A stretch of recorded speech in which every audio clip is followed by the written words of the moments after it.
not stretching as far. Tracy Byrnes is with us, Vice President of Women Investing at Leventhal Global Investors. Hello, my friend. Good to see you.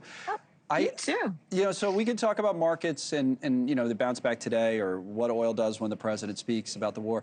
But this whole idea that if you're just not getting a raise, right, that's keeping up with this inflation rate is, to me, it's like the story for so many people. What are we going to do about it?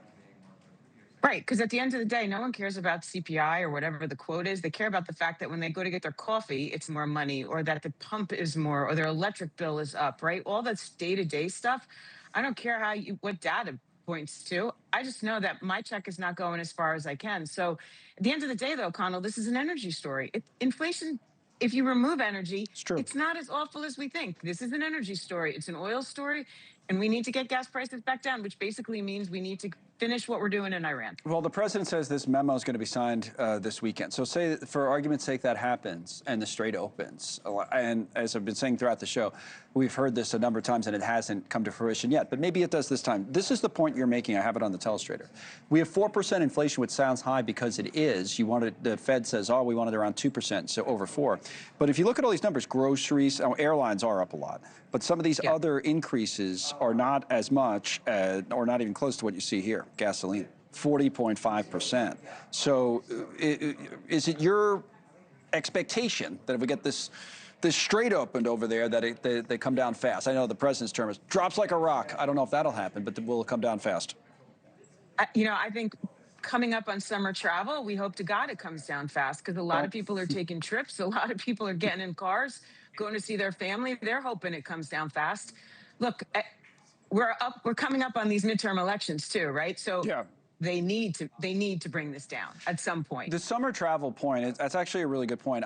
There was a Washington Post piece. I was talking to Tom Closer, you probably know, he's a great oil analyst, about this, that a bunch of oil execs apparently went into the White House and said, listen, you better wrap this up soon because it's going to get worse with the gas prices. And the quote there, we should be concerned about what prices we're going to see over the next few weeks. We have to solve this problem in the Strait. Yeah, we know, Mike, you have to solve the problem in the Strait, because if you look at this other chart we have on the telestrator, this is how much oil's left, in the strategic reserve that we have, the barrels that are left. And what's happening here, the oil barrels in the reserve, it's been going down at the end. So we're kind of running low on our stockpiles.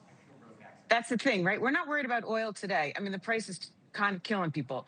We're worried about our supply going forward, because the longer this lasts, the more that is a concern. And then prices stay up. I mean, we see it in the bond market, right? The bond market's telling us this is not going away anytime soon. What's going well in the economy, would you say? I mean, it doesn't seem like everything's a total disaster. When we talk about all these things, inflation's a huge problem, because you made the exact right point earlier. It's what affects people day to day. Like, how much am I paying for stuff? How much am I getting paid? How do the two compare? But what's going right now? Obviously, the stock market. What else? Is there anything that's not as, that we don't talk about that we should, do you think? So I say, we have to raise the roof to the consumer, because even with all this stuff, the consumer is out there. They are still planning trips. They are still getting on airplanes. To your point, line tickets are really expensive. They're still doing it. And that's with higher utility bills, higher gas bills, all the things that they need on the day-to-day are higher. And they are still out there spending. Now, some of that could be credit cards, and some of that, right, which is not, maybe not great.